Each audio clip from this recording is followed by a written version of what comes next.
છું એન્કર અર્પિતા પટેલ। હવે જોઈએ અગત્યના સમાચાર।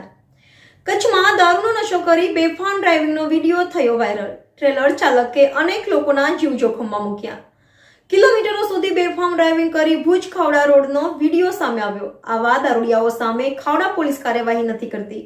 લોકોએ ટ્રેલર ચાલકને મેથી પાક ચખાડ્યો। સોશિયલ મીડિયામાં વિડીયો થયો viral. Reporter Bhurabhai, NN news Kutch. દર્શક મિત્રો, તમારી આસપાસ બની રહેલી અવનવી ઘટનાઓ વિશે જાણવા માટે NN ન્યૂઝને લાઇક કરો, શેર કરો, સબસ્ક્રાઇબ કરો અને બેલ આઇકન પ્રેસ કરો, જેથી આપને નોટિફિકેશન્સ મળતી રહે।